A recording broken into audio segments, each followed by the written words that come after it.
हाँ जी, कैसे हो आप लोग। चलो जी।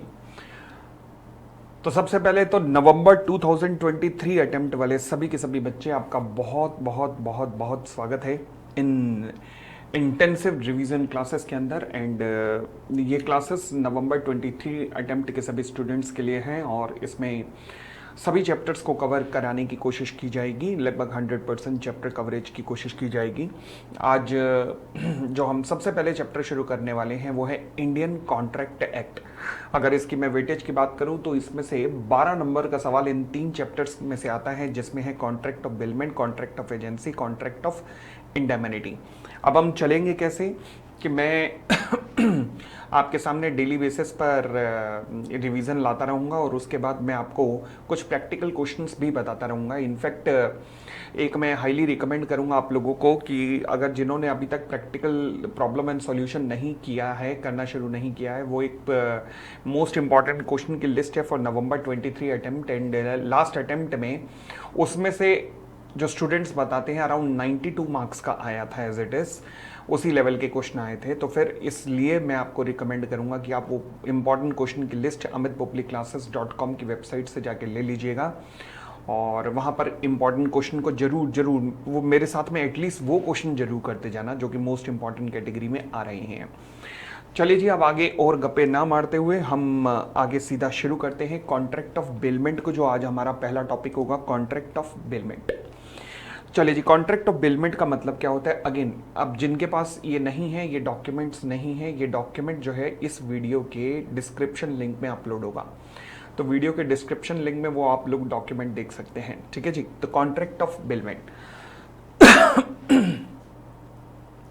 सबसे पहली बात डेफिनेशन ऑफ बिलमेंट, सेक्शन याद कर लेना इसका जरूरी है। क्यों? क्योंकि जब भी बिलमेंट पे कॉन्सेप्ट आए पूछे तो बिलमेंट पे जब भी क्वेश्चन पूछा जाए तो हमेशा बिलमेंट की डेफिनेशन से शुरुआत करना। अच्छा, इन रिवीजन क्लासेस की एक और खास बात बता दूं, जब ये रिवीजन क्लास आज आप देख रहे हो तो फिर आज शाम को ही लाइव एक सेशन होगा, जूम सेशन, जहां पर मैं आपसे लाइव मिलूंगा और आपको एक क्वेश्चन आज की क्लास के एंड में दूंगा और उस क्वेश्चन का डिस्कशन उस जूम सेशन में करूंगा।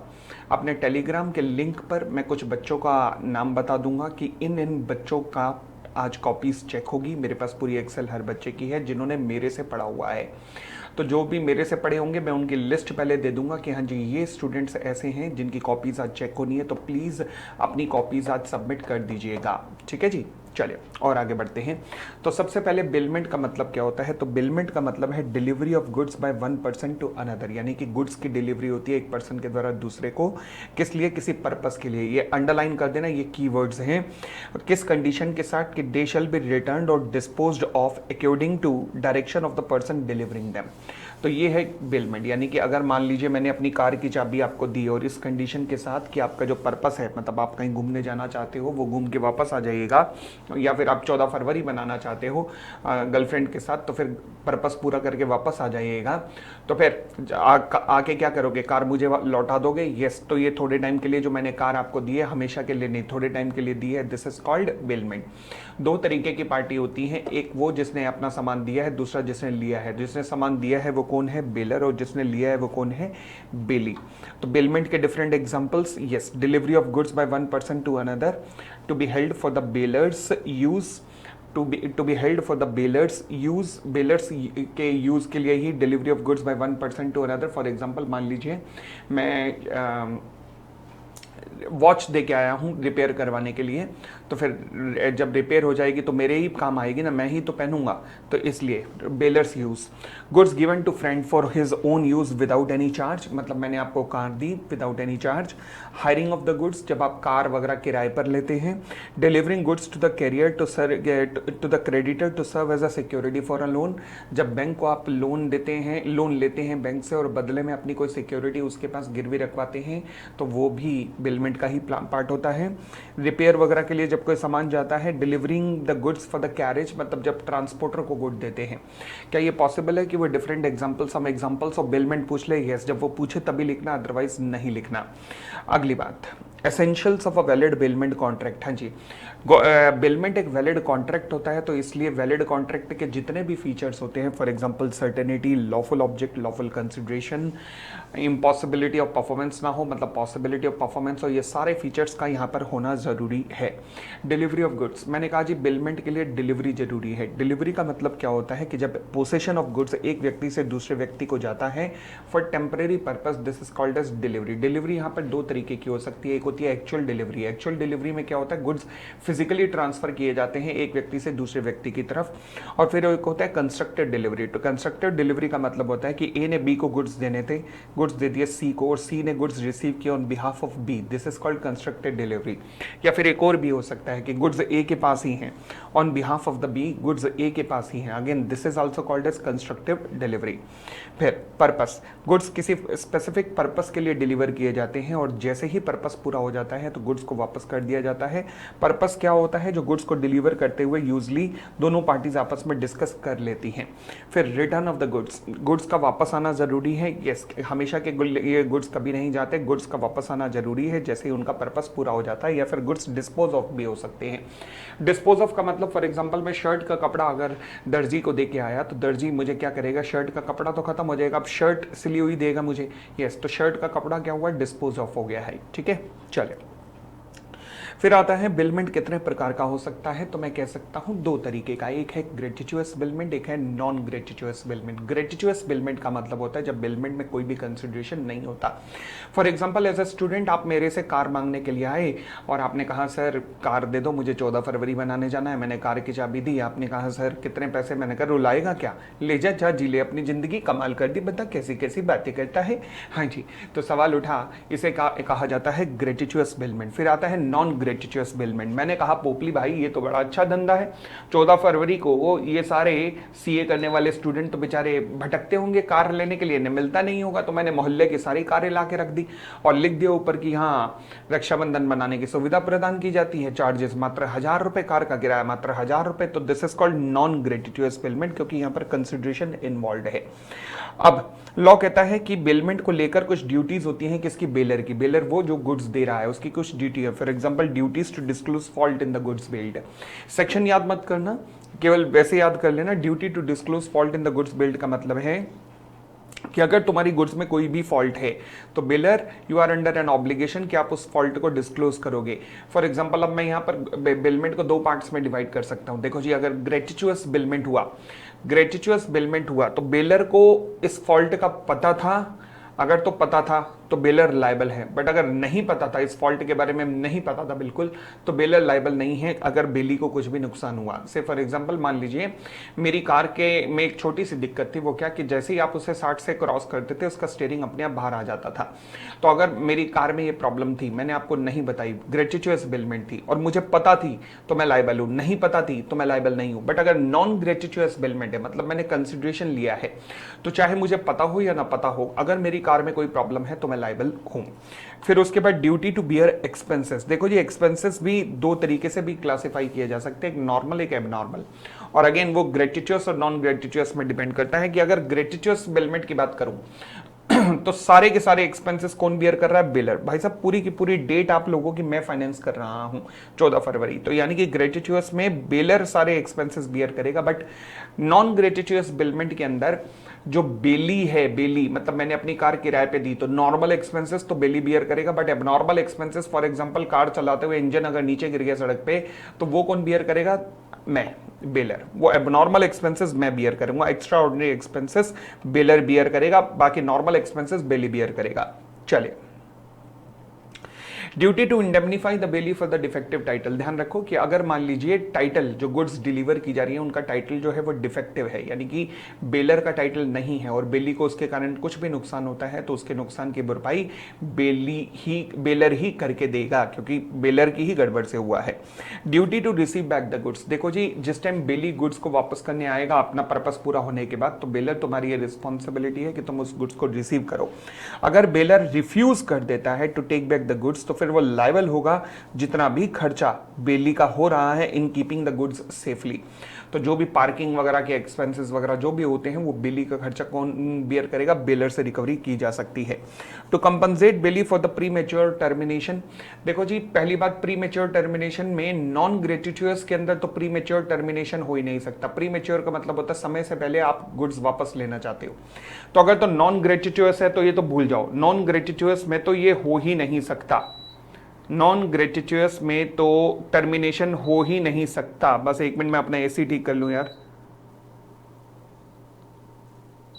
हाँ जी,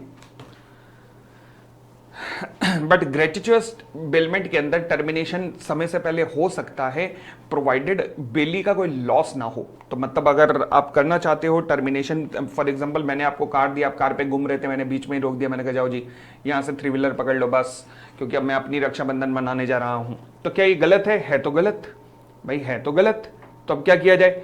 तो लॉ कहता है कि अब होगा क्या कि जितना भी आपको लॉस हुआ है, बेली को जो लॉस हुआ है प्रीमेच्योर टर्मिनेशन में, ग्रेटिट्यूअस की बात कर रहा हूं, नॉन ग्रेटिट्यूअस में तो हो ही नहीं सकता टर्मिनेशन, मतलब पहले बीच में टर्मिनेशन, प्रीमेच्योर टर्मिनेशन हो ही नहीं सकता। ग्रेटिट्यूअस में भी अगर बेली को कुछ भी लॉस हुआ तो उस लॉस की भरपाई बेलर ही करके देगा। ठीक है, चलिए आगे बढ़ते हैं और आगे बढ़ते हैं जी।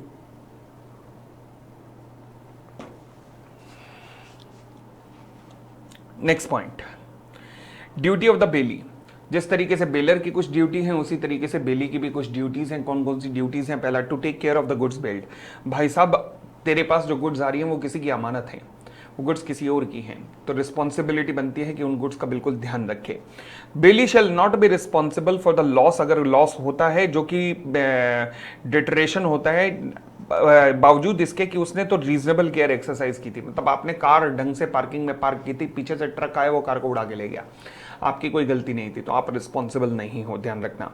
एक्सेप्शन कहता है जी bailee in the absence of any specific contract responsible नहीं होगा अगर गुड्स को कोई भी नुकसान होता है, अगर उसने रीजनेबल केयर एक्सरसाइज की थी, किसने? बेली ने। तो यानी कि मैंने कहा ना कि अगर कार आपने प्रॉपर पार्क की हुई है, पार्किंग में आप कार प्रॉपर चला रहे हैं, पीछे से ट्रक गलत आया, बस गलत आई, उसने कार उड़ा दी, तो आप रिस्पॉन्सिबल नहीं है बेली के रूप में। अब जो भी लॉस हुआ है उसका क्या होगा अभी देखते हैं, ट्रक या बस वाले से रिकवर किया जाएगा, और नहीं रिकवर हो पाया तो बेलर ही बियर करेगा पैसे, बेली लायबल नहीं होगा। फिर not to make any unauthorised use of the goods bailed. मैंने आपको अपनी कार किस लिए दी थी? क्योंकि आप मेरे पास आए थे कि सर रक्षाबंधन बनाना है, मैंने कार अपनी आपको दे दी, परंतु आप अपना रक्षाबंधन बनाने की बजाय अपने दोस्तों रिश्तेदारों को अपनी कार दे बैठे हैं। ये बहुत बार आया हुआ इंपॉर्टेंट है, और इसका ट्रीटमेंट पूछा है हर बार पेपर में कि जब भी ऐसा होगा तो फिर कॉन्ट्रैक्ट का ट्रीटमेंट क्या होगा? आंसर है कि जब भी ऐसा होगा तो बेलर के ऑप्शन पर कॉन्ट्रैक्ट क्या हो जाएगा? वॉइडेबल हो जाएगा। अगर मान लीजिए बेली, यहां पर खैर ये तो हम किसकी ड्यूटी कर रहे हैं? बेली की ड्यूटी कर रहे हैं ना। हाँ, अगर कभी भी ऐसा होता है तो बेली जो है, पहली बात तो बेलर को डैमेजेस देगा जो भी अराइज होते हैं, दूसरी बात कॉन्ट्रैक्ट वॉइडेबल हो जाएगा at the option of the baler. ठीक है जी, तो बेलर के ऑप्शन पर वॉइडेबल हो जाएगा, बेलर चाहे तो कॉन्ट्रैक्ट को मना भी कर सकता है। आगे, not to mix the bailor's good with his own goods. देखो जी बेली, तुम्हारी एक ड्यूटी ये भी है कि आप बेलर के गुड्स को अपने गुड्स के साथ मिक्स नहीं करोगे, परंतु फिर भी कर दिया। अब सवाल उठा कि बेलर की कंसेंट से किया या नहीं किया। अगर तो बेलर की कंसेंट से किया तो फिर अब जब गुड्स अलग करनी होंगी तो कॉस्ट ऑफ सेपरेशन बेलर और बेली दोनों बियर करेंगे in the proportion of the goods build. तो दोनों मिलकर ही बियर करेंगे। यस, अगर वो बेलर की कंसेंट से मिक्स हुई हैं तो दोनों प्रोपोर्शनेटली बियर करेंगे सारा एक्सपेंसेस। परंतु अगर मान लीजिए गुड्स को मिक्स किया गया है without the consent of the baler, oh my God, तब प्रॉब्लम है।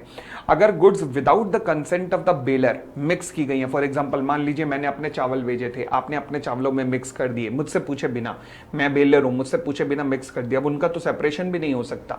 तो अगर तो सेपरेशन नहीं हो सकता तो bailee is liable to bear the cost of goods, पूरे का पूरा कॉस्ट ऑफ गुड्स तुझे उठाना पड़ेगा। परंतु अगर सेपरेशन पॉसिबल है, फॉर एग्जांपल मैंने घोड़े भेजे थे, तो घोड़े अलग हो सकते हैं, तुम्हारे घोड़े मेरे घोड़े, बेशक तुमने मेरी कंसेंट के बिना किए थे, तो कॉस्ट ऑफ सेपरेशन यहां पर बेली बियर करेगा, क्योंकि बेलर की कंसेंट के बिना सेपरेशन, बिना आपने मिक्सचर किया है। तो अगेन बोलता हूं, अगर तो बेलर की कंसेंट के साथ किया तो बेलर एंड बेली दोनों बियर करेंगे कॉस्ट ऑफ सेपरेशन। बट अगर बेलर की कंसेंट के बिना किया तो only bailee to bear the cost of separation. परंतु अगर सेपरेशन पॉसिबल नहीं है तो bailee to bear the whole cost of goods. ठीक है, चलिए आगे बढ़ते हैं, आगे बढ़ते हैं, आगे बढ़ते हैं। फिर कहता है to return the goods bailed. हाँ जी, देखो जी बेली, तुम्हारी ये ड्यूटी है कि जैसे ही तुम्हारा पर्पस पूरा हो जाए तुम गुड्स लेके वापस पहुंचो, और बेलर तुम्हारी ये ड्यूटी हमने देखी है कि तुम उन गुड्स को एक्सेप्ट करो। परंतु ध्यान रखना बेली, अगर तुम गुड्स को वापस लेके नहीं पहुंचते हो तो फिर he shall be responsible for the loss, destruction वगैरह कॉस्ट टू द गुड्स, यानी कि गुड्स जो है किस पे हो जाएंगे? At the risk of the bailee. अगली बात, मान लीजिए कि गुड्स में कोई एक्रीशन आता है। एक्रीशन का मतलब मैंने आपको गाय दी थी, गाय आपके घर रही, उसने बछड़ा दे दिया, तो अब बेलर के रूप में मेरा अधिकार गाय पे है या बछड़ा भी मेरा है? बछड़ा भी मेरा है, ठीक है ना। तो गुड्स में कोई भी सरप्लस अराइज होता है, मैंने शेयर्स आपके पास एज अ बैंक गिरवी रखे, शेयर्स में बोनस शेयर्स अनाउंस हो गए, तो बोनस शेयर्स भी मेरे हैं, शेयर्स भी मेरे हैं। तो बेलर जो है, कोई भी एक्रीशन अगर गुड्स में अराइज होगा तो वो बेलर का ही है।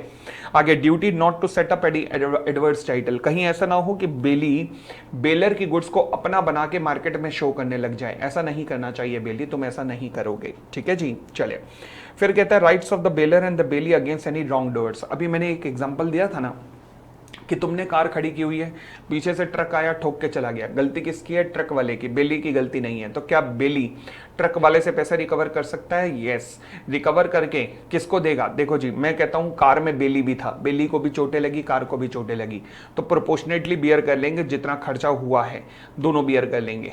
और अदरवाइज कार पे ही अगर खर्चा हुआ है तो बेलर को दे दिया जाएगा, ठीक है। तो whatever is obtained by the way of release और कंपनसेशन, बेलर और बेली के बीच में बांट दिया जाएगा in according to their respective interest, कि जितना भी जिसको नुकसान हुआ उस हिसाब से बांट दिया जाएगा। तो सामने वाले की वजह से अगर नुकसान हुआ तो, ठीक है। चलिए, राइट ऑफ द बेलर। अब ध्यान रखना, अब ये राइट ना याद मत करना, ना आज तक पूछे गए ना पूछे जाने की इस तरीके से संभावना है, मगर इनका ना अपने वहां पे कॉमन सेंस लगाना, सेक्शन याद करना नहीं। केवल एक चीज ध्यान रखना, सेक्शन अभी तक मैंने केवल एक याद करने को कहा है, सेक्शन 148 बस, ठीक है। अब एक चीज का ध्यान रख लेना, वो क्या कि अगर मान लीजिए राइट्स ऑफ बेलर पूछा जाता है तो आपने अभी किया है ड्यूटीज ऑफ बेली, जो बेली की ड्यूटी की है ना, बस उन्हीं ड्यूटीज में ही दिमाग लगाना और उन्हें राइट ऑफ बेलर बना के लिख सकते हो। अदरवाइज आप याद करने की कैपेसिटी रखते हो तो कर लो, कोई दिक्कत नहीं है, हेडिंग याद कर लो, वो भी सही रहेगा। नहीं तो ड्यूटीज ऑफ बेली बना के राइट बना के लिख सकते हो। सिमिलरली राइट ऑफ बेली, जो आपने ड्यूटीज ऑफ बेलर किया है ना, उसी को उसी में से बना के लिख सकते हो, उसी में से बनाकर लिख सकते हो। सेक्शन याद मत करना, मैं कुछ जुगाड़ बता रहा हूं, क्योंकि इतना कुछ याद करना पॉसिबल नहीं होगा, तो इसलिए करने का तो जुगाड़ बता रहा हूं बस। अभी तक तो पेपर में कभी राइट्स पूछे नहीं गए, हमेशा ड्यूटीज पे सवाल आए हैं, बट फिर भी एक राइट जिस पे सवाल आता है वो क्या है? Special right available to the bailee, जिसे कहा जाता है राइट ऑफ लियन। क्या कहते हैं उसे? Right of लियन। लियन का मतलब होता है किसी गौर की गुड्स को अपने कब्जे में रखना। फॉर एग्जांपल, मान लीजिए आप मेरी कार लेके गए, कार का इंजन नीचे गिर गया, आपने कार की रिपेयर कराई, रिपेयर कराने में 50,000 का खर्चा आया। मैं जब कार का इंतजार कर रहा था कि यार आप कार देने तो वापस आए नहीं, तो आपको फोन किया मैंने, तो आपने कहा सर ऐसा है, आपने मेरी जिंदगी की पहली डेट तो खराब की, बर्बाद कर दिया आपने मेरी डेट, अब 50,000 रुपए दो जो आपकी कार पे खर्चा हुआ है और अपनी कार ले जाओ। क्या आप ऐसा कर सकते हो? हाँ बिल्कुल कर सकते हो, क्योंकि आपने मेरी कार के रिस्पेक्ट में कुछ लॉफुल चार्जेस इनकर किए हैं। ध्यान रखना, कीवर्ड है लॉफुल चार्जेस इनकर किए हैं। किसने? बेली ने इनकर किए हैं। तो बेली जब तक ये चार्जेस रिकवर नहीं होते, he has a right to retain the goods until the charges due in respect of the goods are paid, ठीक है। बेली को लियन जो है, दो तरीके का लियन का अधिकार होता है, एक होता है पार्टिकुलर लियन, एक और एक होता है जनरल लियन। खर्चा किस पे हुआ? कार का, तो इसका मतलब तुम कार को अपने अधिकार में रख सकते हो। तो पार्टिकुलर लियन केवल उन्हीं गुड्स के रिस्पेक्ट में होता है जहां पर चार्जेस ड्यू हैं। फिर एक होता है जनरल लियन। जनरल लियन का मतलब होता है सभी प्रकार के गुड्स। फॉर एग्जांपल, जब बैंक्स आपको लोन देते हैं ना, प्रॉपर्टी के अगेंस्ट लोन देते हैं, तो आरबीआई की डायरेक्शन है बैंकों को कि भैया एक काम करना, जब आप इनको लोन दोगे तो प्रॉपर्टी के अगेंस्ट लोन दिया है, साथ में स्टॉक एंड डेटर्स के ऊपर भी चार्ज ले लेना। ये आरबीआई की इंस्ट्रक्शन, और बैंक ऐसा ही करते हैं, चाहे बेशक प्रॉपर्टी पर लोन दे रहे हैं मगर फिर भी स्टॉक एंड डेटर्स पे चार्ज रखते हैं। अब हुआ क्या? मान लीजिए डिफॉल्ट हुआ, आपने बैंक को कहा जी हमारा स्टॉक एंड डेटर्स छोड़ दो, हम आपको थोड़ी पेमेंट कर देते हैं, पार्शियल पेमेंट। बैंक ने मना कर दिया। क्यों? क्योंकि बैंकर को आरबीआई की वजह से जनरल लियन का अधिकार है। जनरल लियन का मतलब है कि मान लीजिए गुड्स पे खर्चा हुआ या गुड्स पे डिफॉल्ट हुआ गुड्स 1 के रिस्पेक्ट में, but goods 1, goods 2, goods 3, goods 4 जो ऑलरेडी पोसेशन में है किसके? बेली के। बेली सारी की सारी गुड्स को अपने पोसेशन में कंटिन्यू रख सकता है। ये ध्यान रखना, जनरल लियन हर किसी को नहीं मिलता। ये तभी मिलता है जब कॉन्ट्रैक्ट में एक्सप्रेसली मेंशन हो। वर्ड, कीवर्ड ध्यान रखना, ये एक्सप्रेसली मेंशन होना इसका जरूरी है, बिना एक्सप्रेसली मेंशन के ये नहीं मिलता है, ठीक है ना। चले, पार्टिकुलर लियन तो ऑटोमेटिक होता है, जनरल लियन ऑटोमेटिकली नहीं होता। ये तभी होगा जब ये एग्रीमेंट में लिखा गया होगा। अगली बात, पार्टिकुलर लियन कब मिलता है? जब मान लीजिए आपने गुड्स के रिस्पेक्ट में कोई सर्विसेज वगैरह परफॉर्म की है ना, तब पार्टिकुलर लियन मिलता है। आपने फ्रिज रिपेयर किया, टीवी रिपेयर किया, वॉच रिपेयर की, जब तक सामने वाला पैसे नहीं देगा आप उसकी वॉच टीवी वगैरह देने से मना कर सकते हो, पार्टिकुलर लियन आपके पास। कार रिपेयर की, ठीक है।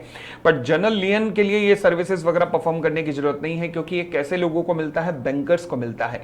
ये मिलता है फैक्टर्स को। फैक्टर्स मतलब जो रिकवरी एजेंट्स होते हैं ना, वो तो वो अगर मान लीजिए आपका सामान उठा के ले गए हैं, तो आप ये नहीं कह सकते हैं कि चलो एक काम करो कि मेरे थोड़ा पैसे ले लो मगर मेरा ये सामान छोड़ दो, थोड़ा ले लो ये छोड़ दो ना, वो पूरा सामान कब्जे में रखेंगे, कोर्ट की तरफ से उन्हें अधिकार है। फिर attorney of the high court, अगर मान लीजिए हाई कोर्ट का अटॉर्नी ने आपके सामान को जब्त कर लिया है क्योंकि आपने कोई डिफॉल्ट किया था लैंड रेवेन्यू का या फिर टैक्सेशन अमाउंट का, तो जब तक आप पूरा अमाउंट पे नहीं करोगे तब तक आपका सारा अमाउंट वो रिलीज नहीं करेगा, वो उसको यह अधिकार है। Similarly war fingers, war finger मतलब मान लीजिए जो पोर्ट के ऊपर सामान रखा जाता है ना, तो वो मान लीजिए मैंने पोर्ट पे सामान रखवाया हुआ है, 100 बोरी चावल रखवाया हुआ है, मैं उसे ये नहीं कह सकता आज 3 बोरी छोड़ दे, आज 5 बोरी छोड़ दे, नहीं, जब तक पूरी पेमेंट नहीं आएगी तब तक वो सारा सामान नहीं छोड़ेगा, यानी कि सारे सामान पे कब्जा बरकरार रखेगा। ये होता है जनरल लियन। तो जनरल लियन केवल उन गुड्स के रिस्पेक्ट में नहीं बल्कि सभी गुड्स के रिस्पेक्ट में होता है, बल्कि पार्टिकुलर लियन केवल उन पार्टिकुलर गुड्स के रिस्पेक्ट में ही होता है। फिर हम आते हैं rights of a finder of goods. Finder of goods मतलब जिसे वो गुड्स मिली, जिसे कोई गुड्स मिली है। अब अगर फाइंडर ऑफ गुड्स को कोई गुड्स मिली है तो सबसे पहला अधिकार है कि गुड्स के ऊपर लियन रखने का। अगर फाइंडर ऑफ गुड्स ने मान लीजिए ट्रू ओनर को ढूंढने में कोई खर्चा वर्चा किया है, तो जब तक वो खर्चा रिकवर नहीं होगा तब तक वो गुड्स को अपने कब्जे में रख सकता है।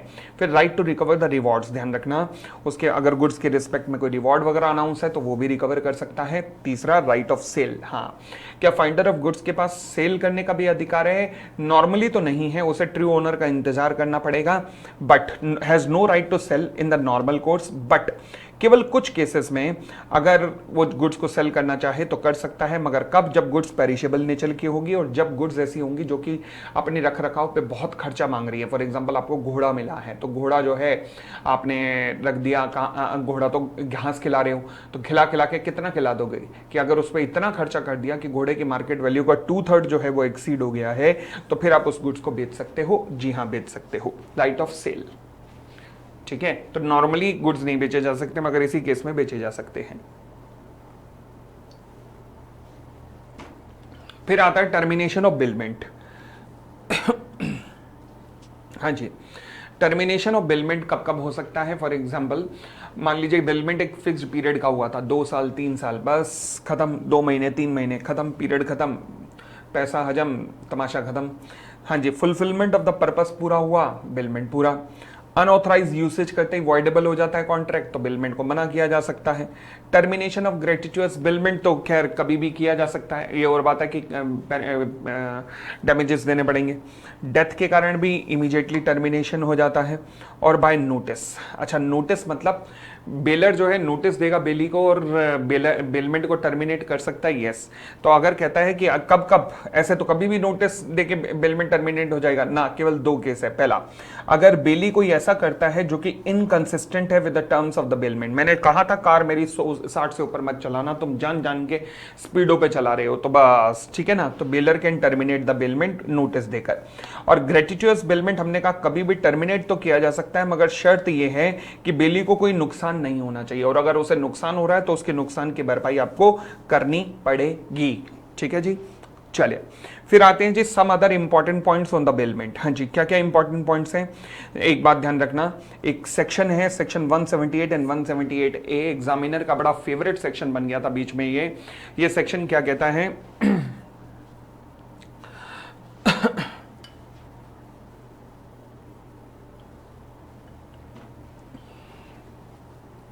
कहता है जी हुआ क्या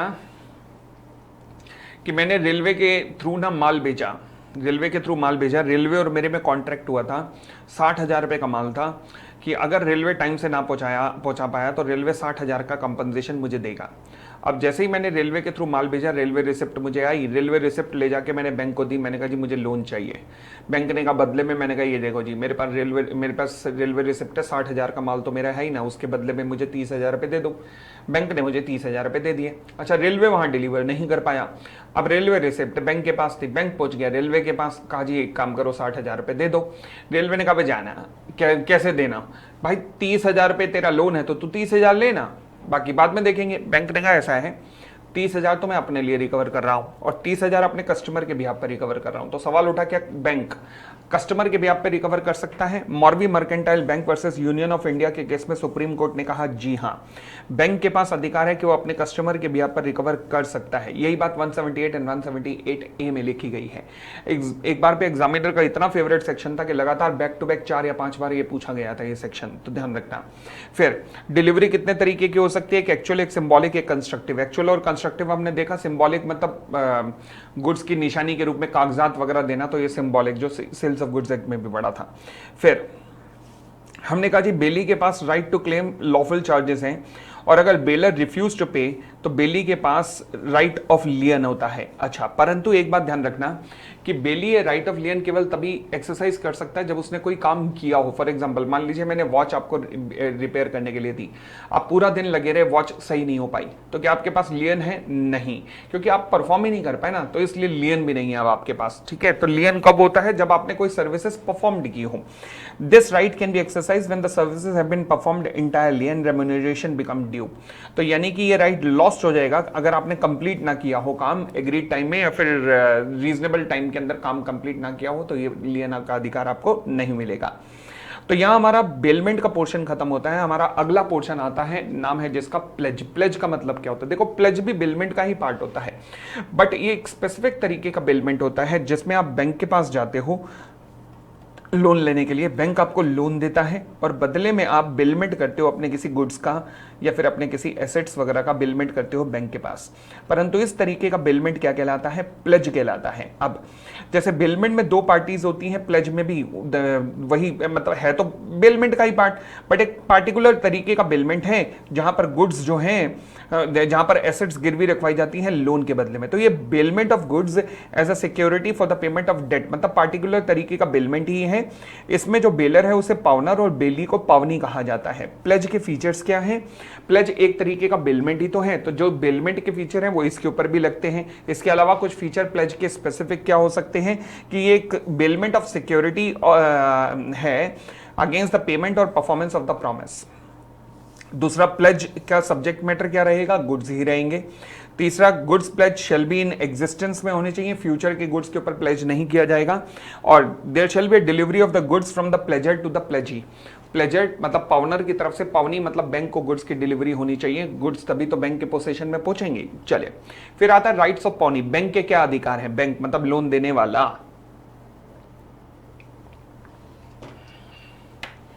पहला अधिकार लियन का है। लियन मतलब जब तक, लियन कब तक एक्सरसाइज कर सकता है बैंक?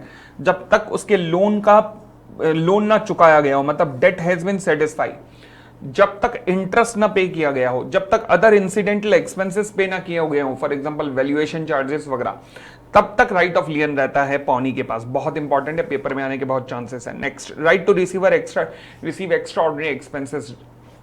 मान लीजिए गुड्स ऐसी थी जिनको स्टोर करने में खर्चा करना पड़ रहा था। फॉर एग्जांपल, आपने गोल्ड वगैरह बैंक को दिया, तो बैंक ने लॉकर में रखा गोल्ड, लॉकर का रेंट, ये तो खर्चा हुआ ना।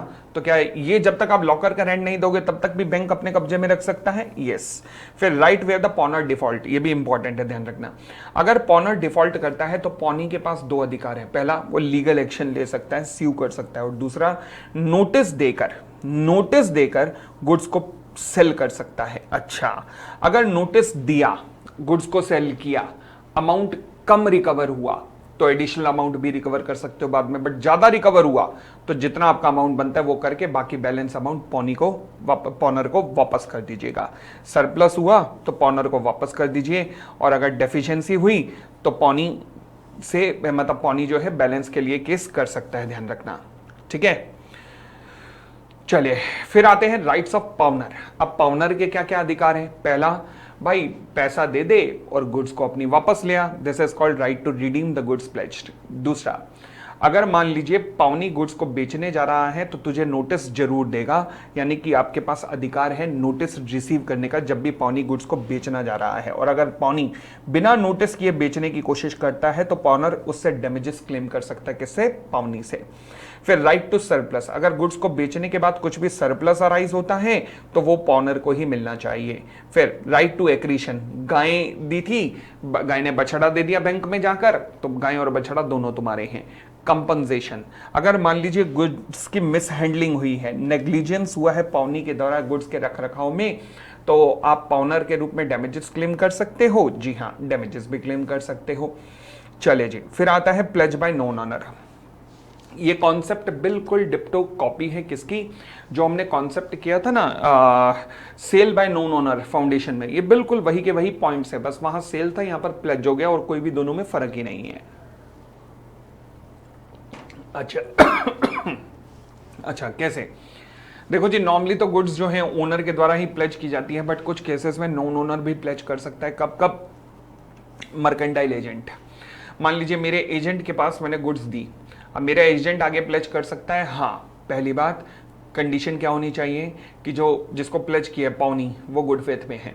दूसरा, मर्केंटाइल एजेंट के पास पोसेशन कैसे पहुंचा है? मैंने पहुंचाया है, मैंने लॉफुल तरीके से मर्केंटाइल एजेंट को दिया है, बट उसने मुझसे पूछे बिना आगे प्लेज कर दिया, ये गड़बड़ की है। फिलहाल he must be in possession of the goods, ये possession with the consent of owner मिला है। And the pawnee should have no notice of the pawnor's defect of title, pawnee was in good faith. Pawnor in good faith काट दो, pony का जरूरी है good faith में होना। चले, pledge by in person of possession under voidable contract. Voidable contract क्या होते हैं? फॉर एग्जांपल, जब आप कोर्शन से, अनड्यू इन्फ्लुएंस से, फ्रॉड से, मिसरिप्रेजेंटेशन से कॉन्ट्रैक्ट करते हो तो वॉइडेबल हो जाते हैं। मैंने आपके सर पे बंदूक रख के आपकी कार आपसे ले आया, ठीक है, तो कॉन्ट्रैक्ट आपके ऑप्शन पर वॉइडेबल हो चुका है। अब आपके पास दो ऑप्शन है, आप एग्रीव्ड पार्टी हैं, आपके पास दो ऑप्शन है, आप चाहो तो हाँ कर सकते हो या तो ना कर सकते हो। आपने ना हाँ किया ना किया, मतलब अभी तक मना नहीं किया कॉन्ट्रैक्ट में। मना कर दे तो वॉइड कॉन्ट्रैक्ट हो जाता, बट अभी तक आपने मना नहीं किया, आपके मना करने से पहले ही मैंने गुड्स को आगे प्लेज कर दिया। जिसको मैंने प्लेज किया वो गुड फेथ में था, दोबारा सुन लीजिएगा, जिसको मैंने प्लेज किया वो बंदा गुड फेथ में था। अब क्या होगा? देखो जी, कई कंडीशन सेटिस्फाई हो रही है। पहला, पोसेशन मैंने किस में लिया? जब कॉन्ट्रैक्ट वॉइडेबल कॉन्ट्रैक्ट था। आपने अभी हाँ या ना किया था? नहीं, आपने मना नहीं किया था, यानी कि आपने रिसाइन नहीं किया था। जिसको मैंने प्लेज किया वो किस में था? गुड फेथ में था, तो बस ये प्लेज वैलिड है। अगर ये तीनों कंडीशन पूरी हो रही है तो ये प्लेज वैलिड है। फिर दो ओनर हैं किसी गुड्स के, एक ओनर ने दूसरे को ओनर से पूछे बिना ही गुड्स को आगे प्लेज कर दिया, वैलिड प्लेज है, कोई दिक्कत नहीं है, provided pawnee has acted in good faith. तीसरा, pledge where pawnor has only a limited interest. Limited interest का मतलब क्या होता है कि पॉनर जो है वो absolute owner of the goods नहीं है, उसके पास गुड्स का 100% ओनरशिप नहीं है, वो केवल स्पेसिफिक ओनर है गुड्स का। तो फिर प्लेज वैलिड है to the extent of debt interest, तो जहां तक उसका इंटरेस्ट है वो वहां तक ही गुड्स को प्लेज कर सकता है, बस अपने इंटरेस्ट की रिकवरी के लिए गुड्स को प्लेज कर सकता है। फिर प्लेज बाय द सेलर और बायर इन पोसेशन, मान लीजिए सेल होने के बाद भी सेलर गुड्स के पोसेशन में है, सेल होने के बाद भी सेलर गुड्स के पोसेशन में और गुड्स के पोसेशन में होते हुए सेलर ने गुड्स को आगे प्लेज कर दिया। अगर पॉनी गुड फेथ में है, सेल प्लेज वैलिड है। सिमिलरली बायर के पास गुड्स आ गई हैं बट अभी तक सेल कंप्लीट नहीं हुई है क्योंकि सेल इंस्टॉलमेंट पे हुई है, अभी लास्ट इंस्टॉलमेंट पे ही ओनरशिप ट्रांसफर होनी है, इससे पहले ही बायर ने आगे गुड्स को प्लेज कर दिया। अगर पॉनी गुड फेथ में है तो ये प्लेज वैलिड है। चलो जी, ये था फिर difference between contract of bailment and contract of pledge. ये हमारा था ये डिफरेंस मेकिंग जो आप आराम से आज कर सकते हो। अब जो आपको काम करना है सुन लेना, मैंने कहा ना अभी अगला चैप्टर शुरू हो रहा है इससे पहले कि आपको एक काम करना है। वो क्या? आज का जो क्वेश्चन रहेगा जिसको मैं चेक करूंगा, मैं लिस्ट दे दूंगा टेलीग्राम पे कि किन किन बच्चों का टेस्ट चेक होगा। जो मेरे से पढ़े हुए हैं उनमें से लिस्ट में से एक्सेल में से रैंडमली निकल के नाम आ जाएंगे कि इन बच्चों का चेक होगा। बाकी ज्वाइन आप सब कर सकते हो, टेलीग्राम के ग्रुप पे आप सभी आ सकते हो, और टेलीग्राम का आईडी भी मैं इसी वीडियो के नीचे दे रहा हूँ, लिंक में दे रहा हूँ, और टेलीग्राम के ग्रुप पे आप सब ज्वाइन कर सकते हो और वहाँ पर आकर आप देख सकते हो कि क्या क्या चीज़ें देखी जाती हैं आंसर लिखते हुए, कौन कौन सी चीजें एग्जामिनर लिखेगा। इन 15 दिन के रिवीजन में मैं 15 डिफरेंट तरीके की केस स्टडीज आपके सामने सॉल्व करने की कोशिश करूंगा। आपके सामने बच्चों की कॉपी सॉल्व करूंगा, जिससे आपके कॉन्फिडेंस को बढ़ावा मिल सके कि हाँ ऐसे पेपर चेक होंगे और ये चीजें कमियां आ सकती हैं उन बच्चों में। ठीक है, चलिए तो मैं चाहूंगा कि आप सब उस जूम कॉल का पार्ट जरूर बनिएगा जो अभी शाम को होने वाली है। फिलहाल जो क्वेश्चन आप लोगों ने करना है मैं बता देता हूँ क्वेश्चन कौन सा करना है। ये कॉन्ट्रैक्ट ऑफ बिलमेंट का ये क्वेश्चन है। देखो जी, कॉन्ट्रैक्ट ऑफ बिलमेंट का, अच्छा जिनके पास भी मोस्ट इंपॉर्टेंट क्वेश्चंस की लिस्ट है, वो उस मोस्ट इंपॉर्टेंट क्वेश्चंस की लिस्ट में जितने क्वेश्चन दिए हुए हैं बिलमेंट के वो जरूरी करके जाएंगे। मगर एक क्वेश्चन आज आपको करना है, वो है क्वेश्चन नंबर 16। आप चाहें तो स्क्रीन पे पिक्चर खींच सकते हैं, नहीं तो आपके पास प्रॉब्लम एंड सॉल्यूशन होगी। प्रॉब्लम एंड सॉल्यूशन में क्वेश्चन नंबर 16 मार्क कर देना। प्रॉब्लम एंड सॉल्यूशन नहीं है तो स्क्रीन पे केवल फोटो खींच लो। आपने क्वेश्चन नहीं लिख के भेजना आंसर लिखते हुए, मुझे केवल ये भेजना है, केवल आंसर लिख के भेजना है। ठीक है, क्वेश्चन की फोटो खींच लो, आंसर को मत देखना, क्वेश्चन करना, कोशिश करना इस रिवीजन क्लास को दोबारा सुनना, दोबारा सुनने के बाद एक बार रिवाइज करके फिर इस आंसर को टाइप करने की कोशिश करना, लिखने की कोशिश करना। ठीक है, तो आज कोशिश करना। और अगर याद नहीं हो पा रहा है तो भी एक तरीका बताता हूं, सर आज याद नहीं हो पा रहा, हमारा शेड्यूल बहुत पैक है आज, तो कोई बात नहीं, बेशक बुक में से देखकर अपना दिमाग लगा के 4 नंबर पे सॉल्व करके मुझे बताओ कि क्या होगा। ये भी ऑप्शन, क्योंकि मैं आज प्रेजेंटेशन सिखाना चाहता हूं, प्रेजेंटेशन में कमियां बताना चाहता हूं। ठीक है ना, तो ये क्वेश्चन नंबर 16 मार्क कर लेना जी। फिलहाल हम अगली रिवीजन पे आ रहे हैं। मेरी अगली रिवीजन है contract of indemnity, indemnity and guarantee की रिवीजन पे आ रहा हूं मैं। कॉन्ट्रैक्ट ऑफ इंडेमिनिटी, अच्छा ध्यान रखना, आपको जो सेक्शन वहां पर याद करने हैं, बेलमेंट का सेक्शन याद करना है, लियन का सेक्शन याद करना है, लियन का, पार्टिकुलर लियन, जनरल लियन दोनों का, और प्लेज का सेक्शन याद करना है। ये 4 सेक्शन आपको याद करने ही करने हैं। सेक्शन 148, 170, 71, 172, 170, 171, 172, सेक्शन 148, ये सेक्शन याद करने ही करने हैं। सिमिलरली इंडेमिनिटी के अंदर इंडेमिनिटी का सेक्शन आपको जरूर याद करना है। सेक्शन 125 याद करना है, 124 सॉरी, करना ही करना है। इंडेमिनिटी का मतलब होता है, contract of indemnity means a contract, again ये एक वैलिड कॉन्ट्रैक्ट होना चाहिए और वैलिड कॉन्ट्रैक्ट के सभी फीचर पूरे करेगा ये। ठीक है जी, जिसमें कि एक पार्टी दूसरी पार्टी को वादा करती है कि अगर तुझे कोई भी लॉस हुआ, वो लॉस किस वजह से हुआ, या तो तेरी खुद की हरकतों की वजह से हुआ या फिर किसी थर्ड पार्टी की वजह से हुआ, तो तेरे होने वाले सारे के सारे लॉस की भरपाई मैं करूंगा। एक पार्टी दूसरी को वादा करती है तो इसे कॉन्ट्रैक्ट ऑफ इंडेमिनिटी कहते हैं। 2 पार्टियां होती हैं यहाँ पर, एक वादा करने वाला जिसे हम इंडेमिनीफायर कहते हैं, और एक जिसे वादा किया जाता है, मतलब जिसके लॉस की भरपाई की जाती है, कॉल्ड एज इंडेमिनिटी होल्डर। तो फिर कॉन्ट्रैक्ट ऑफ इंडेमिनिटी के क्या क्या फीचर्स होते हैं? एक वैलिड कॉन्ट्रैक्ट के सभी फीचर पूरे होने चाहिए। अच्छा, कॉन्ट्रैक्ट जो है वो एक्सप्रेस और इम्प्लाइड दोनों भी हो सकता है, तो सिमिलरली इम्प्लाइड वारंटी भी हो, इंडेमिनिटी भी हो सकती है। थर्ड, प्रॉमिस ऑफ कंपनसेशन, हाँ जी, ये इंपॉर्टेंट फीचर है, ध्यान रखना। अगर मैं डेफिनेशन को देखूं 124 में, तो वो कहती है कि लॉस किस वजह से हो रहा है, या तो कंडक्ट ऑफ द प्रोमिसर या conduct of the third party, बस इतना लिखा है। परंतु फिर सुप्रीम कोर्ट का एक जजमेंट था जहां पर उन्होंने कहा कि देखो जी, ये हमने जब लॉ कॉपी किया ना, तो कॉपी करते हुए, अंग्रेजों के कॉपी करते हुए हमसे दिक्कत हुई है, तो कोई रीजन नहीं था कि हम एक तीसरा शब्द और भूल जाते जो लिखा था लॉस ड्यू टू एक्सीडेंट। तो इसलिए लॉस ड्यू टू एक्सीडेंट भी इंडेमिनिटी में कवर होते हैं, जिसकी वजह से जितने भी इंश्योरेंस कॉन्ट्रैक्ट है वो सब के सब इंडेमिनिटी का पार्ट बन जाते हैं। तो जितने भी कॉन्ट्रैक्ट ऑफ इंश्योरेंस वगैरह हैं, क्या वो सब इंडेमिनिटी का पार्ट है? जी हाँ, जी हाँ, जी हाँ, वो सब कॉन्ट्रैक्ट ऑफ इंडेमिनिटी का पार्ट है। ठीक हो गई इतनी बात भी? चलिए, तो यानी कि कॉन्ट्रैक्ट ऑफ इंडेमिनिटी में क्या होगा, कंपनसेट करने की बात की जाएगी लॉसेस को। लॉस किस वजह से हो सकते हैं? प्रोमिसर की वजह से, किसी थर्ड पार्टी की वजह से, या किसी एक्सीडेंट वगैरह की वजह से। तो जितने इंश्योरेंस कॉन्ट्रैक्ट हैं जहां पे फायर वगैरह होते हैं, सब कुछ इंश्योरेबल इंश्योरेंस कॉन्ट्रैक्ट में, सब कुछ इंडेमिनिटी कॉन्ट्रैक्ट में आते हैं। यस, तो ये जो इंश्योरेंस कंपनियां होती हैं, they are called indemnifier and you are called indemnity holder. ठीक है जी, चलिए। कहता है decide about the following indemnity contract. A B को कहता है कि तू लेक्चर अटेंड कर, परंतु अगर तुझे समझ नहीं आया तो मेरे से फीस वापस ले लियो। लॉस किसकी हरकतों की वजह से होगा? लेक्चरार की वजह से। लॉस की भरपाई कौन कर रहा है? ए। किसको? बी को। इंडेमनिटी है? यस इंडेमनिटी है। एक लेक्चरर खुद ही चिल्लाता है बच्चों को, कहता है कि मेरा लेक्चर अटेंड करो, अगर समझ ना आया तो मुझसे पैसे वापस ले लेना। लॉस किसकी हरकतों की वजह से हुआ? लेक्चरर की खुद की, मतलब प्रॉमिसर की खुद की हरकतों की वजह से। तो क्या ये इंडेमनिटी है? यस। इंश्योरेंस कंपनी ए को कहती है कि अगर तुझे प्रॉपर्टी पे कोई भी लॉस हुआ तो हम भरपाई करेंगे, तो इंश्योरेंस कॉन्ट्रैक्ट है, तो क्या इंडेमनिटी है? यस। इंश्योरेंस कंपनी राम को कहती है कि राम अगर तू लुढ़क गया तो फिर हम तेरी फैमिली को कंपनसेट करेंगे, ये इंडेमनिटी नहीं है। ध्यान रखना, इंडेमनिटी में लॉस की भरपाई होती है, परंतु जब किसी की जान जाती है तो आप लॉस की भरपाई नहीं कर सकते, आप केवल उसके परिवार को सांत्वना दे सकते हो। तो this is assurance, not insurance.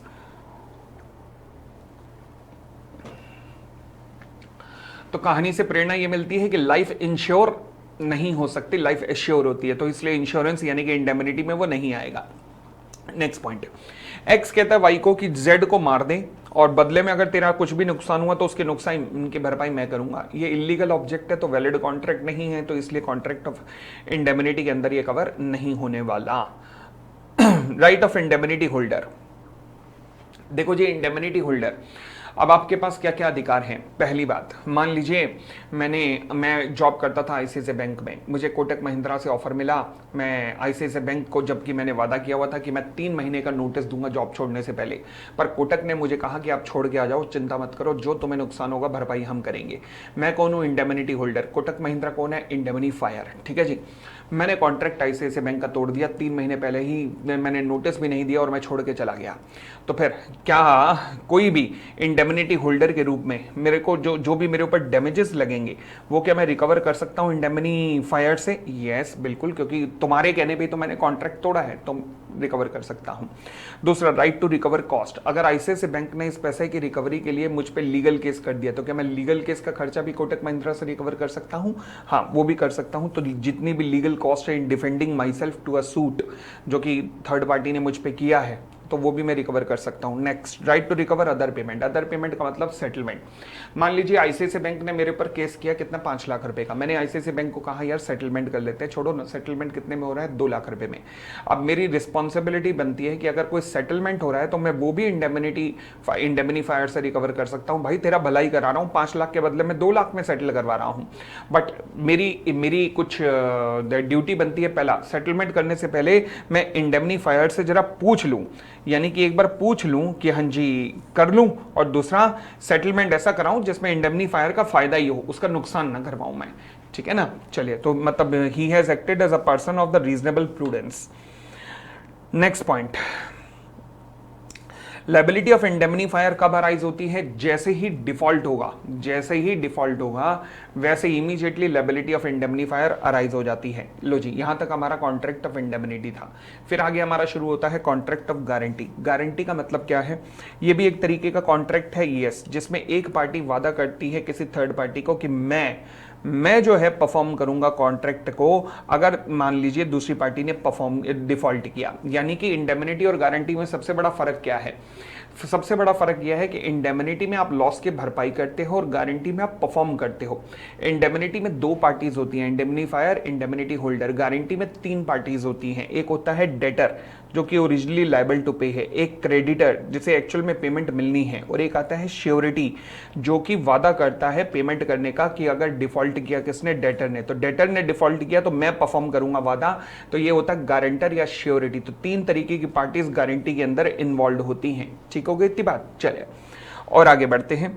फिर तो 3 पार्टीज इन्वॉल्व होती हैं, प्रिंसिपल, डेटर, श्योरिटी और क्रेडिटर। अब कैरेक्टरिस्टिक्स क्या है कॉन्ट्रैक्ट ऑफ गारंटी के? पहला, वैलिड कॉन्ट्रैक्ट है तो वैलिड कॉन्ट्रैक्ट के सभी फीचर पूरे होने चाहिए। दूसरी बात, यहां पर एक पार्टी ऐसी होनी चाहिए जिसकी कंपिटेंट टू कॉन्ट्रैक्ट होना बहुत ज्यादा जरूरी है, और वो है श्योरिटी। श्योरिटी अगर मान लीजिए अगर कंपिटेंट टू कॉन्ट्रैक्ट ना हुआ तो फिर तो पूरा contract of indemnity, contract of guarantee बेकार हो गया। हाँ, प्रिंसिपल, डेटर, अगर मान लीजिए डेटर अगर कंपिटेंट टू कॉन्ट्रैक्ट नहीं है तो भी चलेगा, क्रेडिटर नहीं है तो भी चलेगा, मगर श्योरिटी नहीं है तो if surety is not competent,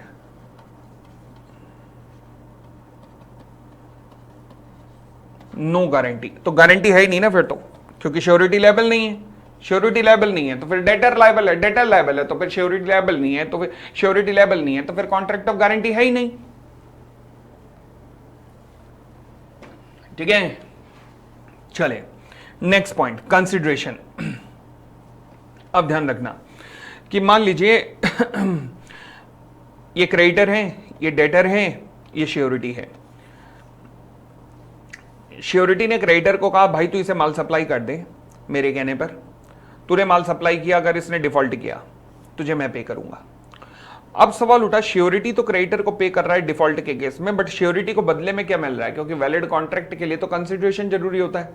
law कहता है श्योरिटी के कहने पर क्रेडिटर डेटर को माल सप्लाई कर रहा है या कुछ दे रहा है, तो ये जो कंसिडरेशन क्रेडिटर डेटर को दे रहा है श्योरिटी के कहने पर, ये एक वैलिड कंसिडरेशन है श्योरिटी के लिए कि वो अपनी लायबिलिटी पूरी करे क्रेडिटर के प्रति, क्योंकि क्रेडिटर ने श्योरिटी के कहने पर ही डेटर के लिए कुछ किया है।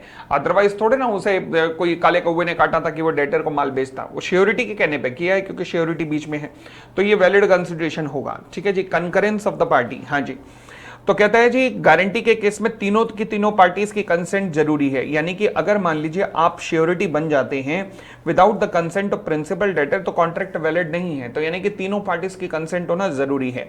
अच्छा, प्राइमरी लायबिलिटी किसकी रहेगी? सबसे पहले क्रेडिटर किसको स्यू करेगा? प्रिंसिपल डेटर को, तो यानी कि सेकेंडरी लायबिलिटी रहती है श्योरिटी की अगर प्रिंसिपल डेटर डिफॉल्ट करे तो। ये कॉन्ट्रैक्ट राइटिंग में भी एक्सप्रेस भी हो सकता है, इंप्लाइड भी हो सकता है, ज्वाइनिंग ऑफ अदर को श्योरिटी। हाँ जी, अगर मान लीजिए मैं श्योरिटी बनने को तैयार हूं, बट मैंने कहा जी मैं श्योरिटी के रूप में तभी लायबल होऊंगा जब कोई और को श्योरिटी भी मेरे साथ ज्वाइन करेगा। मतलब मान लीजिए आपने बैंक से लोन लिया 10 लाख रुपए का, मैंने कहा मैं गारंटी लेने को तैयार हूं, मगर मेरे साथ कोई और भी गारंटर आएगा तब मैं गारंटी लूंगा, नहीं तो नहीं। तो जब तक दूसरा गारंटर मुझे ज्वाइन नहीं करेगा तब तक मैं लायबल नहीं हूं, ध्यान रखना। ठीक है ना, चले आगे बढ़ते हैं। No involvement of the misrepresentation. कोई भी गारंटी जो किसी भी तरीके से मिसरिप्रेजेंटेशन करके या फिर इंपॉर्टेंट तथ्यों को छुपाकर की गई है, वहां पर श्योरिटी की लायबिलिटी निल बटा सन्नाटा होगी। फॉर एग्जांपल, मान लीजिए अगर प्रिंसिपल डेटर और क्रेडिटर की मिलीभगत हो गई है।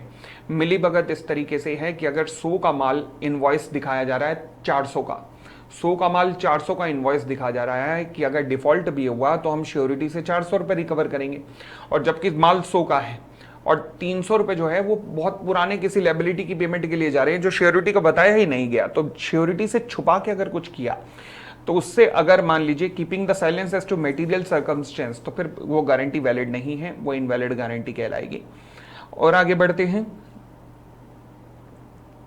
हाँ जी, कहता है जी हरि ने मटेरियल नमित को बेच चुका था, अब बताइए गारंटी वैलिड है या नहीं। अगर अजय कहता है कि नमित ने डिफॉल्ट किया तो मैं पे करूंगा, ये वैलिड गारंटी नहीं है। क्यों? क्योंकि अजय के कहने पर कुछ और तो नहीं हुआ ना। अजय के कहने पर हरि ने नमित को क्या किया? कुछ भी नहीं, क्योंकि वो तो माल पहले ही बेच चुका था। तो अब अजय बीच में आया तो क्या कर सकता है? कुछ भी नहीं। अजय की रिक्वेस्ट पर हरि ने नमित को 1 साल का क्रेडिट पीरियड दिया, और बदले में अजय ने कहा कि अगर मेरे कहने पर तू क्रेडिट दे रहा है और अगर उसने डिफॉल्ट किया तो मैं तुझे पे करूंगा। बस ये वैलिड कॉन्ट्रैक्ट है, ये वैलिड कॉन्ट्रैक्ट ऑफ गारंटी है। क्यों? क्योंकि अजय के कहने पर कुछ किया गया है, तो ये कंसिडरेशन है, ये अजय के लिए वैलिड कंसिडरेशन है। ठीक है ना, चलिए अब कहता है Hari agree to sell goods to Namit on the guarantee of Ajay. अच्छा, अगर मान लीजिए हरि माइनर है, Hari agrees to sell goods to Namit, यानी कि ये हो गया क्रेडिटर, ये हो गया डेटर, और अजय कौन हो गया? श्योरिटी। हरि अगर माइनर है मुझे कोई फर्क नहीं है, अगर नमित अगर माइनर है मुझे कोई दिक्कत नहीं है, परंतु अगर अजय माइनर है तो गारंटी इनवैलिड है। ठीक है जी, ये दोनों के बीच में डिफरेंस दिया हुआ है, एक बार आप देख सकते हैं। मीनिंग में डेफिनेशन लिख सकते हैं, सबसे पहला डिफरेंस ही डेफिनेशन का होता है। दूसरा, कितनी पार्टीज इंडेमनिटी में? 2, कॉन्ट्रैक्ट ऑफ गारंटी में 3। कितने कॉन्ट्रैक्ट होते हैं इंडेमनिटी में? एक ही कॉन्ट्रैक्ट होता है between indemnity holder and indemnifier, but यहां पर 3 कॉन्ट्रैक्ट होते हैं। पहला कॉन्ट्रैक्ट होता है प्रिंसिपल डेटर एंड क्रेडिटर के बीच में, जहां क्रेडिटर वादा करता है डेटर को माल सप्लाई करने का या गुड्स की सर्विसेज देने का। दूसरा कॉन्ट्रैक्ट होता है श्योरिटी एंड क्रेडिटर के बीच में, जहां श्योरिटी वादा करता है क्रेडिटर को कि अगर डिफॉल्ट हुआ तो मैं तुझे कंपनसेट करूंगा। तीसरा होता है, कौन सी पार्टी रह गई अब? हाँ, तीसरा होता है कॉन्ट्रैक्ट डेटर्स एंड श्योरिटी के बीच में, जहां पर, अब समझना ये कॉन्ट्रैक्ट भी बड़ा इंपॉर्टेंट है, जहां पर डेटर जो है एक इंप्लाइड प्रॉमिस करता है। ये एक इंप्लाइड प्रॉमिस है डेटर की तरफ से श्योरिटी को, क्या कि अगर डेटर ने डिफॉल्ट किया तो क्रेडिटर को किसने पे कर दिया है? श्योरिटी ने। तो डेटर तो श्योरिटी को होने वाले लॉस की भरपाई तो करेगा कि नहीं? तेरी हरकतों की वजह से जो श्योरिटी को लॉस हुआ है उसकी भरपाई करेगा कि नहीं? यस। तो इसलिए कॉन्ट्रैक्ट ऑफ गारंटी में एक कॉन्ट्रैक्ट जो डेटर और श्योरिटी के बीच में होता है, वहां पर डेटर श्योरिटी को इंडेमनीफाई करता है कि मेरी हरकत की वजह से जो आपको लॉस होगा उसके लॉस की भरपाई मैं तुम्हें करूंगा। ये एक इंप्लाइड है, ये एक इंप्लाइड इंडेमनिटी है जो कि डेटर श्योरिटी को देगा ही देगा, इंप्लाइड है, इसे लिखने की भी जरूरत नहीं है। तो हमने कहा था ना इंडेमनिटी इंप्लाइड भी हो सकती है, वो ऐसे हो सकती है। समझ आई बात? चलिए फिर नेचर ऑफ लायबिलिटी, इंडेमनिटी के अंदर तो इंडेमनीफायर की लायबिलिटी इमीडिएटली अराइज हो जाएगी, बट गारंटी में श्योरिटी की लायबिलिटी कब अराइज होगी? जब डेटर डिफॉल्ट करेगा, यानी कि सेकेंडरी लायबिलिटी होगी। ठीक है। अब क्या गारंटी को रिवोक किया जा सकता है? देखो जी एक होती है, सॉरी अभी आ रहा है टाइप्स ऑफ गारंटी। एक होती है स्पेसिफिक गारंटी। स्पेसिफिक गारंटी मतलब एक पार्टिकुलर ट्रांजैक्शन के लिए गारंटी। फॉर एग्जांपल आप ना 10 किलो चावल इसको सप्लाई कर दो रामलाल को, मैं गारंटी लेता हूं पेमेंट कर देगा। 10 किलो चावल सप्लाई हो गए, बोलो हर हर गंगे, बस गारंटी खत्म, क्योंकि 10 किलो के लिए थी। परंतु मैंने अगर कहा कि आप रामलाल को चावल सप्लाई कर दीजिए, कभी भी उसने डिफॉल्ट किया मैं भरपाई करूंगा, this is called continuing guarantee. अब कंटिन्यूइंग गारंटी देखो, स्पेसिफिक गारंटी तो ट्रांजैक्शन खत्म होते ही खत्म हो जाती है, बट कंटिन्यूइंग गारंटी का अंत कब होता है? नोटिस देना पड़ता है। नोटिस जब भी दोगे तो पुरानी जो गारंटी आपने दी हुई है वो वैलिड रहेंगी, उनके लिए आप लायबल रहोगे, बट नई किसी के लिए लायबल नहीं रहोगे। डेथ ऑफ श्योरिटी के केस में मान लीजिए श्योरिटी की डेथ हो गई है, अब श्योरिटी की डेथ होने पर जो पुरानी गारंटी है वो दे चुका है, उसके लिए लीगल रिप्रेजेंटेटिव लायबल है, बट नई के लिए लायबल नहीं होंगे। ठीक हो गई इतनी बात? चलिए जी और आगे बढ़ते हैं। फिर आता है nature and extent of the sureties liability. अब श्योरिटी की लायबिलिटी की अगर मैं चर्चा करूं तो श्योरिटी की लायबिलिटी की चर्चा पे मैं क्या क्या कह सकता हूं? देखो जी, पहला लायबिलिटी ऑफ श्योरिटीज को एक्सटेंसिव, मतलब जितनी लायबिलिटी प्रिंसिपल डेटर की है उतनी लायबिलिटी श्योरिटी की होगी। अगर प्रिंसिपल डेटर की लायबिलिटी कम हो जाती है, मान लीजिए क्रेडिटर कहता है चल ठीक है यार तूने मुझे 10 लाख रुपए देने हैं, डेटर तू मुझे 6 लाख रुपए दे दे, तो श्योरिटी की लायबिलिटी भी 6 लाख रुपए हो जाएगी। ठीक है। Liability of surety secondary in nature, already कर चुके हैं। Liability is continuous in nature, जब तक के स्पेसिफिक गारंटी ना दी हो तब तक गारंटी कॉन्टिन्यूअस नेचर की होती है। Liability of surety is immediate in nature. भाई साहब ऐसा नहीं है प्रिंसिपल डेटर के डिफॉल्ट करते इमीडिएटली श्योरिटी लायबल होता है, ध्यान रखना। बेशक लायबिलिटी सेकेंडरी है बट डिफॉल्ट होते ही इमीडिएटली लायबल होता है, और ये नहीं होगा कि 1 साल का वेट करना पड़ेगा या 3 साल का वेट करना पड़ेगा। श्योरिटी में लिमिट इज लायबिलिटी, भाई ये भी एक फीचर है। श्योरिटी कह सकता है कि बेशक मान लीजिए आपने बैंक से लोन लिया 20 लाख रुपए का, मैंने कहा जी 8 लाख रुपए तक की गारंटी मेरी है, मैं अपनी लायबिलिटी लिमिट कर सकता हूं। Liability of surety is conditional. Conditional क्या है कि प्रिंसिपल डेटर डिफॉल्ट करेगा तब मेरे पास आना, वरना मेरे पास मत आना। ठीक है, आगे बढ़े। फिर कहता है liability of 2 person, primary liable not affected by arrangement between them, that one shall be the surety on the others default. Okay, क्या कहना चाह रहा है ये?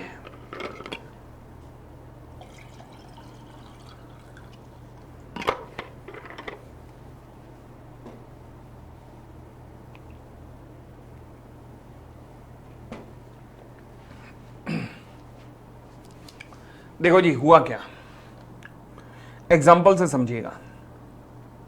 कहता है ए और बी ने ना एक प्रॉमिसरी नोट बनाया सी के लिए कि हम सी को वी प्रॉमिस टू पे अमाउंट ऑफ ₹10 लाख टू सी। तीनों को पता था कि एक्चुअल में लायबल जो था वो बी था। ए तो श्योरिटी के रूप में आया है, मगर उस ढक्कन ने अपना नाम प्रॉमिसरी नोट में लिखवा दिया है। सी ने क्या किया, बी को तो कुछ नहीं कहा, सीधा ए से जाके रिकवरी कर ली। ए कहे मैं तो श्योरिटी हूं, सी कहे मुझे नहीं पता, प्रॉमिसरी नोट में तेरे नाम है। ए कहे भाई तुझे तो पता है ना, देख मैं श्योरिटी हूं, सी ने कहा पता है मगर प्रॉमिसरी नोट में तेरे नाम है। तो सी क्या डायरेक्टली ए से रिकवर कर सकता है? जी हां। अबे ए तू आदमी है ढक्कन है, क्या कर रहा है? अगर श्योरिटी है तो प्रॉमिसरी नोट में अपना नाम क्यों लिखवा रहा है? और अगर प्रॉमिसरी नोट में नाम लिखवाया तो तू प्राइमरी लायबल हो गया। फिर तो श्योरिटी होने के बावजूद भी सी को भी पता है तू श्योरिटी है, बट बावजूद इसके वो सीधा तेरे पे केस कर सकता है। बाप रे, यही है सेक्शन 132, यही है सेक्शन 132। ठीक है, चले आगे बढ़ते हैं। फिर आता है जी राइट ऑफ श्योरिटी। श्योरिटी के कुछ अधिकार भी होते होंगे। राइट ऑफ सबरोगेशन, जैसे सबरोगेशन का मतलब ये क्रेडिटर है, ये डेटर है, ये श्योरिटी है। स्टेप नंबर 1, क्रेडिटर ने डेटर को माल बेचा। अच्छा, स्टेप नंबर 2, गुड सोल्ड। अच्छा, डेटर ने क्या किया, डिफॉल्ट कर दिया। ओके। स्टेप नंबर 3, श्योरिटी ने क्रेडिटर को पेमेंट कर दी। ओके। अब श्योरिटी का जो लॉस हुआ उसकी भरपाई कौन करेगा, डेटर। तो डेटर की बैलेंस शीट में अभी तक क्रेडिटर आ रहा था 10 लाख के लिए, मान लीजिए 10 लाख की ट्रांजैक्शन है। अब क्रेडिटर हटेगा, आप कौन हो जाएगा, श्योरिटी, यानी कि now debtor is liable to surety. This is called subrogation. तो श्योरिटी के पास सबरोगेशन का अधिकार है कि मतलब वो प्रिंसिपल डेटर की बुक में क्रेडिटर की जगह खड़ा हो जाएगा, जहां क्रेडिटर था उसकी जगह पर ये खड़ा हो जाएगा। फिर राइट ऑफ इंडेमिनिटी भी है, ठीक है, तो जितना लॉस हुआ उसकी भरपाई वो उसी से करेगा। Right of surety against the creditor, हाँ जी, श्योरिटी के अधिकार कुछ क्रेडिटर के अगेंस्ट भी हैं। अच्छा, ये बड़े प्यारे अधिकार हैं। पहला राइट टू क्लेम सिक्योरिटी, बड़ा इंपॉर्टेंट अधिकार है, ध्यान रखना। मान लीजिए प्रिंसिपल डेटर ने क्रेडिटर के पास कोई सिक्योरिटी रखवाई थी। अब ट्रांजैक्शन के अंदर श्योरिटी आते ही क्रेडिटर ने कहा जी अब मैं सिक्योरिटी प्रिंसिपल डेटर को वापस दे रहा हूं, ये गलत है। बिना श्योरिटी की परमिशन के तुम सिक्योरिटी वापस नहीं दोगे, और तुम्हारा फर्ज बनता है कि तुम ये सिक्योरिटी पहले श्योरिटी को ही दो, तुम ये सिक्योरिटी श्योरिटी को ही दो। परंतु अगर तुमने श्योरिटी को बिना बताए ये सिक्योरिटी प्रिंसिपल डेटर को वापस दे दी तो श्योरिटी की लायबिलिटी खत्म हो जाएगी to the extent of value of security. तो जितनी सिक्योरिटी की वैल्यू थी वहां तक उसकी लायबिलिटी खत्म हो जाएगी। ये बहुत इंपॉर्टेंट कॉन्सेप्ट है, ध्यान रखना। अगर मैं कहता हूं श्योरिटी को इस सिक्योरिटी के बारे में नहीं भी पता था, तब भी कभी भी पता लगा, तो ध्यान रखना श्योरिटी की लायबिलिटी इस सिक्योरिटी की अमाउंट से कम हो जाएगी, ध्यान रखना। Next, right of set of. मान लीजिए क्रेडिटर ने प्रिंसिपल डेटर से लेने थे 10 लाख और प्रिंसिपल डेटर ने क्रेडिटर से लेने थे 3 लाख। तो 10 - 3 इक्वल टू 7 लाख की डेटर की लायबिलिटी थी, तो श्योरिटी की लायबिलिटी भी अब 7 लाख रहेगी। अगली बात, राइट टू शेयर रिडक्शन। मान लीजिए क्रेडिटर ने 10 लाख रुपए के लिए प्रिंसिपल डेटर लायबल था, क्रेडिटर ने कहा जा 4 लाख माफ किए, तो वो 4 लाख का फायदा श्योरिटी को भी मिलेगा। अब श्योरिटी भी 6 लाख के लिए लायबल है। 10 - 4 इक्वल टू 6, ठीक है। चल, राइट अगेंस्ट द अदर कोश्योरिटीज। हाँ जी, मान लीजिए अगर किसी ट्रांजैक्शन में एक से ज्यादा कोश्योरिटी है तो क्या होगा। रूल नंबर 1, सबसे पहले जो भी लायबिलिटी हुई है, जो भी डिफॉल्ट हुआ है, वो सभी के सभी कोश्योरिटीज में आपस में बांट दिया जाएगा इक्वली। उसके बाद किसी भी कोश्योरिटी से उसका जो मैक्सिमम लायबिलिटी है उससे ज्यादा रिकवर नहीं किया जा सकता, यानी कि उसकी मैक्सिमम लायबिलिटी तक आप रिकवरी कर सकते हो। कैसे, फॉर एग्जाम्पल मान लीजिए ये रहा, कहता है A B and C surety है डी के लिए। अच्छा, ए कहता है मैं मैक्सिमम 20 के लिए लायबल हूं, बी कहता है 40 के लिए, सी कहता है मैं 10 के लिए। 90,000 का लोन था, तो पहले तो तीनों को बराबर बांट दो, 30,000, 30,000, 30,000। अब मुझे बता दो मैक्सिमम लायबिलिटी क्या है। ए की 20,000, बी की 40,000, सी की 10,000। लो जी, आप सी से कितना रिकवर कर सकते हो, केवल 10,000, बस ये मैक्सिमम रिकवर कर सकते हो। तो कितना शॉर्टफॉल रहा, 20,000 का, 20,000 का शॉर्टफॉल रहा। अच्छा, दूसरी बात, ए से कितना रिकवर कर सकते हो, 20,000, बस 20,000 से रिकवर नहीं कर सकते ज्यादा। तो यानी कि 20 इससे रिकवर कर लिए, 10 इससे रिकवर कर लिए। अभी बी के पास स्कोप है, क्योंकि इसका शेयर बनता 30,000 बट इसने गारंटी लिए 40,000 की, तो स्कोप है। तो यानी कि अब मैं कहूंगा कि बैलेंस लायबिलिटी कितनी बची है, अभी भी जो रिकवर होनी रह गई है 90,000 के डिफॉल्ट में से माइनस कितनी हो चुकी है रिकवर, 20 इससे 10 इससे 30,000, तो अब रह गया 60,000। तो 60,000 में से बी कितने के लिए लायबल है, 40,000 के लिए। तो वो जो बैलेंस का 20,000 है, बैलेंस जो 20,000 है वो तो डायरेक्टली अब क्रेडिटर स्यू करेगा किससे, डेटर को। क्रेडिटर स्यू करेगा डेटर को, ठीक है। बट कोश्योरिटी की लायबिलिटी उनकी मैक्सिमम लायबिलिटी से ज्यादा नहीं होती। जैसे कि यहां पर इक्वल पोर्शन में देखो तो लायबिलिटी बनती थी 30,000, बट क्योंकि उसकी मैक्सिमम लायबिलिटी 10,000 थी तो वो 10,000 से ज्यादा लायबल नहीं है, तो मैंने कहा 10,000। सिमिलरली यहां पर लायबिलिटी बनती थी 30,000, बट वो 20,000 से ज्यादा के लिए लायबल नहीं है, तो लायबिलिटी मैंने कहा 20,000। बट बी के पास स्कोप था 40,000, तो मैंने कहा उसे और ले, तो मैक्सिमम 40,000 इससे रिकवर किया। तो तीनों मिलकर भी कितनी रिकवरी कर पा रही हैं? 70,000। तो बैलेंस के 20,000 डायरेक्टली अब क्रेडिटर डायरेक्ट डेटर से रिकवर करेगा, क्योंकि वो गारंटी में कवर नहीं हो रहा है। तो ये होती है आपस में लायबिलिटी की कोश्योरिटी, आपस में लायबिलिटी किस तरीके से शेयर करते हैं। ठीक है, चलिए यहां तक हो गया। आगे फिर राइट ऑफ श्योरिटी पे आते हैं। Right of surety, right of surety, right of को श्योरिटीज हो गया ना ये, हाँ जी ये लो जी, ये हो गया राइट ऑफ श्योरिटीज हो गया। चले फिर आता है डिस्चार्ज ऑफ श्योरिटी। हाँ जी, श्योरिटी की लायबिलिटी कब कब खत्म हो जाती है, मतलब कब कब लायबिलिटी ऑफ श्योरिटी डिस्चार्ज हो जाती है? पहला, by notice of revocation, already हम कर चुके हैं।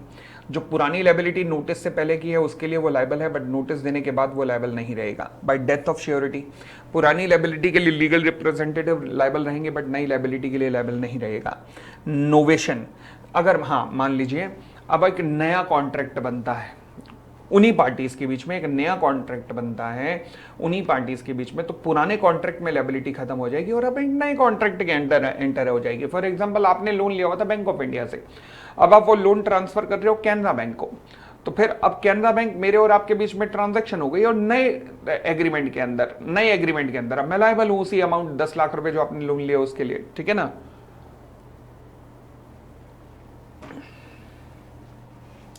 नोवेशन की सबसे खास बात होती है कि यहां पर एक नया कॉन्ट्रैक्ट बनता है, ये सबसे खास बात है। और तो पुराने कॉन्ट्रैक्ट में अब मैं बैंक ऑफ इंडिया को लायबल नहीं हुआ, मैं कैनरा बैंक को लायबल हूं, नए वाले बैंक को लायबल हूं। ठीक है, ये पॉइंट बहुत इंपॉर्टेंट है, बहुत बहुत बहुत इंपॉर्टेंट है। कहता है कि अगर मान लीजिए कॉन्ट्रैक्ट में कोई भी वेरिएशन हुआ, टर्म्स एंड कंडीशंस में कोई भी चेंज हुआ है, श्योरिटी को बताए बिना, तो श्योरिटी की लायबिलिटी खत्म हो जाती है। यानी कि कोई भी variation in the terms of contract हुआ तो श्योरिटी की लायबिलिटी वहीं के वहीं खत्म हो जाएगी। परंतु एक बात खास ध्यान रखने वाली है, अगर वेरिएशन ऐसा है जो कि मेजर नहीं है या फिर which is beneficial to the surety. कैसे? मान लीजिए तुमने 20 लाख रुपए का लोन लिया था कैनरा बैंक से, अब वेरिएशन हुआ, तुम्हारा 20 लाख रुपए का अमाउंट कम करके 8 लाख रुपए कर दिया गया। मेरा तो फायदा है ना, पहले मैं 20 लाख के लिए लायबल था एज अ श्योरिटी, अब मैं 8 लाख के लिए लायबल हूं। अगर मुझे बिना बताए तुमने ऐसा काम किया, श्योरिटी से बिना बताए वेरिएशन हुआ है, तो फिर भी श्योरिटी लायबल है। क्यों? क्योंकि उसका तो बेनिफिट हुआ है ना, तो surety will not be discharge. ये केस हुआ था MS अनिरुद्धम वर्सेस टॉमको बैंक का, जिसमें सुप्रीम कोर्ट ने डिसीजन दिया था। ठीक है, ये केस के फैक्ट से एंड ये बस आपको ये ध्यान रखना है, ये अगर कभी भी ऐसा केस आए तो आपको ये पूरे का पूरा पैराग्राफ ये ध्यान रखना है, ये लिखना है, ये पोर्शन ध्यान रखना बस। ठीक है, केस के फैक्ट्स वगैरह लिखने की कभी जरूरत नहीं होती, ध्यान रखना पेपर में। बाय रिलीज और discharge of the principal debtor, मान लीजिए अगर क्रेडिटर प्रिंसिपल डेटर को रिलीज कर देता है या डिस्चार्ज कर देता है कि जा जा जा माफ किया, हाँ माफ किया, मम्मी का लड़का है तेरे माफ किया, तो श्योरिटी की लायबिलिटी भी ऑटोमेटिकली खत्म हो जाती है। अगर मान लीजिए प्रिंसिपल डेटर और क्रेडिटर के बीच में किसी प्रकार की मिलीभगत हो गई है, तो भी श्योरिटी की लायबिलिटी ऑटोमेटिकली खत्म हो जाती है। बट कुछ केसेस ऐसे होते हैं जहां श्योरिटी की लायबिलिटी खत्म नहीं होती है। पहला, when the agreement made with the third party to give time to the principal debtor, मान लीजिए आप अपने किसी दोस्त को कहते हो एज अ क्रेडिटर सी, जो कि एक क्रेडिटर है, मतलब होल्डर है किसी बिल ऑफ एक्सचेंज का जो ओवर ड्यू हो चुका है, मतलब ड्यू डेट निकल चुकी है। सी कहता है अपने दोस्त को कि यार मैं ना अभी थोड़ा और टाइम दे रहा हूं प्रिंसिपल डेटर को पेमेंट के लिए। प्रिंसिपल डेटर को नहीं कही बात, ये अपने दोस्त को कह रहा है, तो लॉ कहता है यहाँ पे श्योरिटी डिस्चार्ज नहीं होगा। बट हाँ, अगर वो प्रिंसिपल डेटर को कह देता है ये बात कि जा मैं तुझे और टाइम देता हूँ श्योरिटी को बिना बताए, तो श्योरिटी डिस्चार्ज हो जाएगा। बट अपने किसी दोस्त यार मित्र वगैरह किसी और थर्ड पार्टी को कहता है कि यार मैं सोच रहा हूँ थोड़ा और टाइम दे दूँ प्रिंसिपल डेटर को, तो श्योरिटी डिस्चार्ज नहीं होगा, ध्यान रखना। नेक्स्ट, क्रेडिटर्स फोरबियरेंस टू स्यू, अगर क्रेडिटर समय बीत जाने के बावजूद भी प्रिंसिपल डेटर पे केस नहीं कर रहा है तो श्योरिटी डिस्चार्ज नहीं होगा, ध्यान रखना। Surety will continue to remain liable. Next, discharge of surety by creditor's act और omission impairing the surety's eventual remedy.